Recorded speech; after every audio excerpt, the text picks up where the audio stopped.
Welcome back, gamers of the internet. If I had to guess, I'd say there's a good chance you like listening to music. I also think there's a good chance that water is wet and the sky is blue. Clearly, I'm a prophet. But joking aside, music does have a profound impact on the media I consume. A good OST can take something underwhelming and make it a masterpiece. And when a banger song matches up with an already phenomenal game? Well, those kinds of moments belong in the Gaming Hall of Fame. Today, I want to talk about some of these special moments. Not just focus on the music, but why the music enhances the scene, enhances the setting, or enhances whatever else. Without further ado, let's start with a topic I've actually already touched upon. The second to last fight in Elden Ring's expansion, Shadow of the Erdtree, sees the player taking arms against a former ally, Needle Knight Lida. I made an entire video about this moment and how impactful this fight is. So if you want more details, watch that video after this one. But for a quick rundown, this fight is essentially a mosh pit between all the friends you've made while playing through Shadow of the Erdtree. It's a tragic fight, a battle between former allies who can no longer see eye to eye. In addition to the sounds of battle, this encounter also has non-stop dialogue among the combatants. Layered in between their words lies the topic of discussion, the boss music. The game slightly lowers the volume of the music when the dialogue is happening to make sure you can hear it.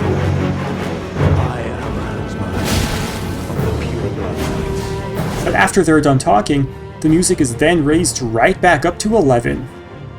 In my opinion, this theme captures both the tragic situation you find yourself in, as well as the grand scale of this conflict. Both sides are essentially fighting for the future of the world. They have to kill each other to see their ideals brought to life. For those wondering, the name of this piece is Those United in Common Cause. All these characters were indeed once united with a singular purpose. But by the time this song actually plays for us, our former friends could not be more divided. I think it's kind of ironic, and I'm pretty sure that's the point. From Software has always been good at writing music to evoke specific feelings from players. Sticking with Elden Ring, the title screen music slaps so fucking hard. It starts out quiet and pensive, then it hypes you the fuck up with a phenomenal bass drum.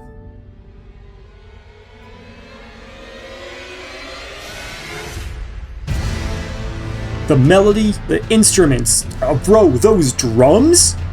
It's such an earworm. And you get to hear it every time you log in to play Elden Ring. Dozens, if not hundreds of hours are broken up with trips to the title screen and a welcome from this song. By the end of the game, it's well established as the Elden Ring song, the main theme. And you think that's all it is, just a banger title screen bop. But then you enter the final boss, and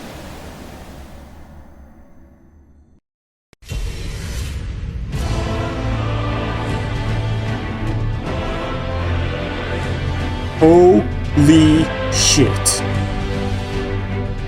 Ain't no way FromSoft just gave us the main menu theme as the theme for the final boss. For anyone who's played Elden Ring, do you remember how you felt in this moment? I was bewildered and ecstatic. I cried, peed my pants. There was maybe shit and cum? It's just not fair that FromSoft can get away with wonderful shit like this in every one of their games. Of course, FromSoft aren't the only ones who can cook out of their minds when it comes to music. Let's take a step back to a decade or so ago, and talk about a certified classic, Call of Duty World at War. All of these old school COD games have some killer tracks in them. I'm going to talk about World at War specifically because of one particular mission. During most of the game, you play as a soldier on the ground. But during this mission in question, you play as a gunner in a large fortress-style airplane. You fly real close to enemies on this mission, which is something that should feel dangerous. And thanks to this music, it does.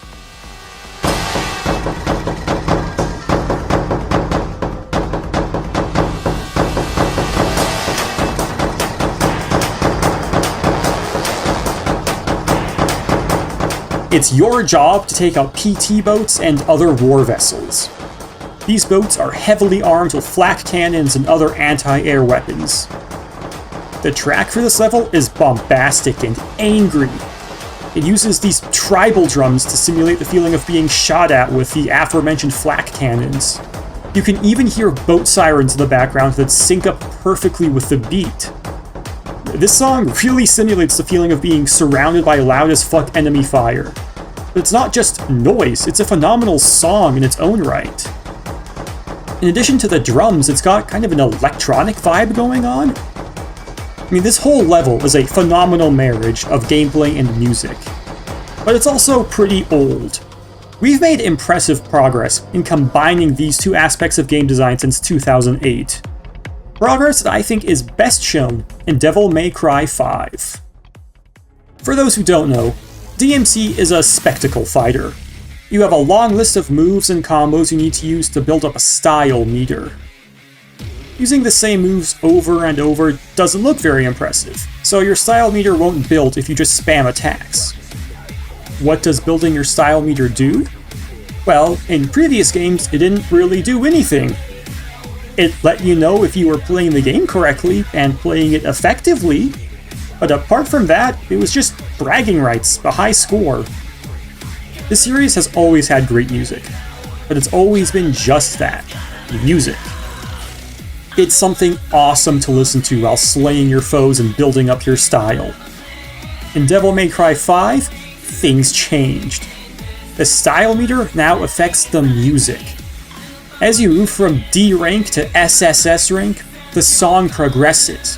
From instrumentals to pre-chorus to chorus to bass drop. This is the greatest incentive you can possibly give me to keep my combo going. Yeah, seeing SSS on my screen is cool and all, but you know what's cooler? Listening to dope as fuck music that I earned through my own skill. I can't think of any other game that integrates music and gameplay as well as DMC5 does. It's the pinnacle of hype, and I'll always love it for making me feel like a total badass.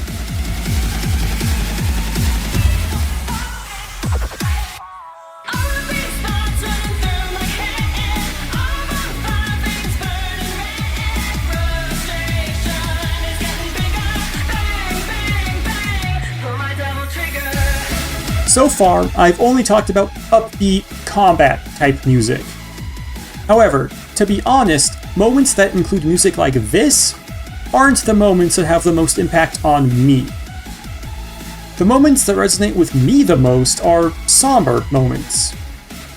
They're moments when the soundtrack depresses you rather than encourages you.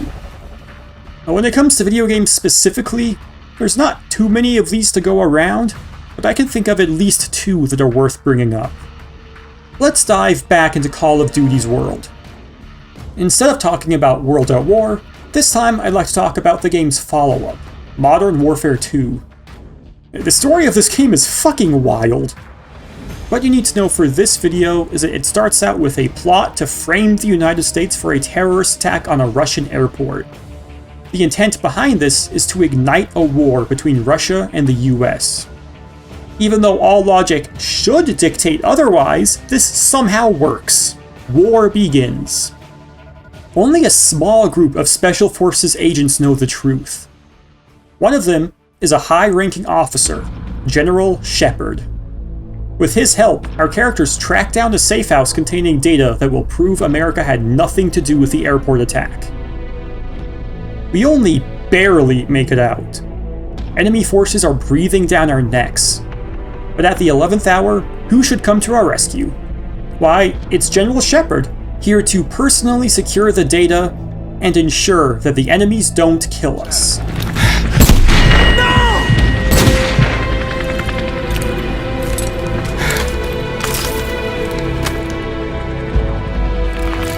Area is sanitized. All targets destroyed. I'm a little bit of a zoomer, so I already knew about this twist by the time I played Modern Warfare 2. But what I didn't know about was the sad fucking music accompanying this scene. It's thanks to this music that the scene still got me, even though I knew it was coming. It effortlessly captures the feeling of betrayal.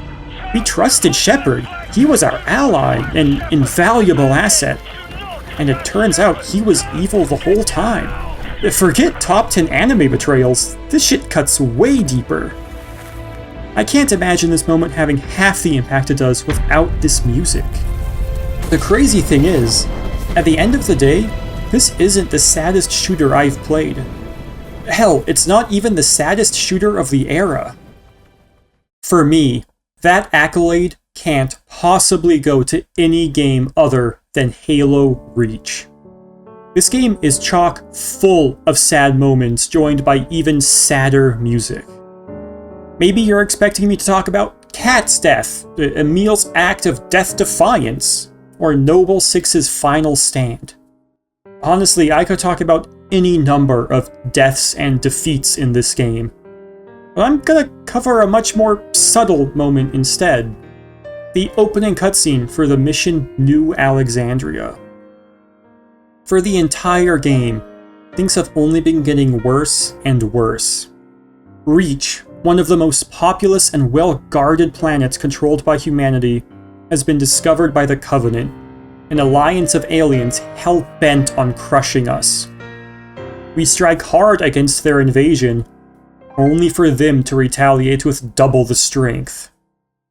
Their unstoppable power led to George, one of our squad mates, making the ultimate sacrifice in the hopes of dealing a decisive blow for our victory.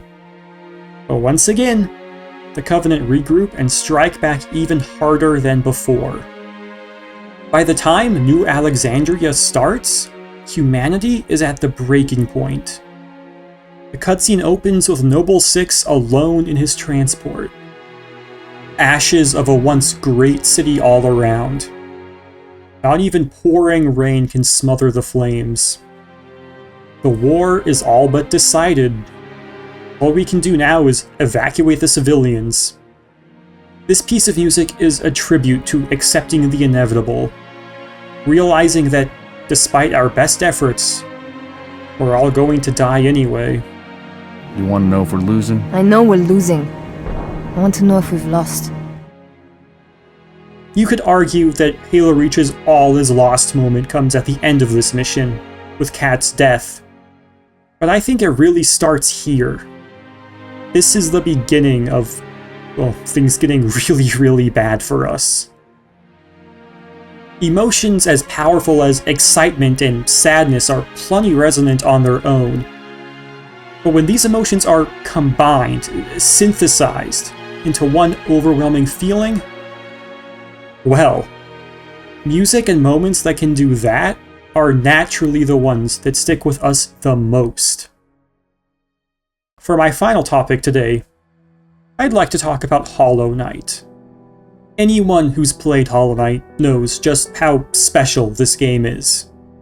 The combat, the level design, and most importantly for today, the music, all come together to make one of the greatest video games of all time. Let me set the stage for you. Imagine playing Hollow Knight for a few hours. You've just gotten through Green Path, an area that's, well, super green. It took a long time, but finally you've arrived at Fog Canyon and the Fungal Wastes. These areas are brown as mud. It's a bit of a shock after Green Path. What happened to all the colors? For as long as Green Path was, you feel like you're spending just as long in this area. You're wandering around in the dirt, looking for the exit, until finally you find it. The next area. And what's greeting you at the entrance to this new zone? The City of Tears. The name alone is enough to fill you with melancholy. The view only reinforces that feeling. And of course, the music matches these vibes. It's the most hauntingly beautiful piece of music I've ever had the pleasure of listening to. After trudging through the fungal wastes, arguably the worst looking area of Hollow Knight, only to end up here. Not just the most beautiful looking area of Hollow Knight, but also the most beautiful sounding? It's overwhelming. This scene is pure, concentrated melancholy. The deep blue, the pouring rain. This is supposed to be visual shorthand for sadness. But the heavenly music overrides that instinct and turns it almost hopeful. It feels like the music is talking to the city itself. It's saying, things look bad now, but they will get better. Hope is coming. The reveal of the City of Tears was the moment I fell completely in love with Hollow Knight. It wasn't the flawless movement, the thrilling combat, or the unparalleled exploration that did that. I fell in love simply sitting beneath a ceaseless rainfall, listening to the voice of an angel.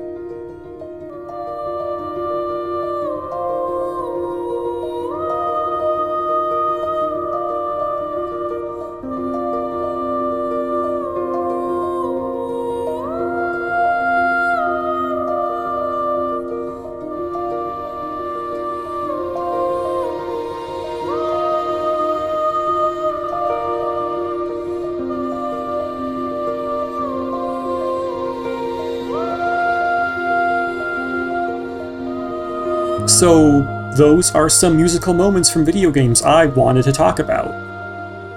I would like to make a similar video for movies, shows, and anime, but with copyright skulking about, I don't think I can. I'm curious though, are there any moments in video games that stick with you because of the music? Leave a comment telling me about it. I have a feeling I could make another one of these about video games. And of course, while you're down there, leave a like and a subscribe.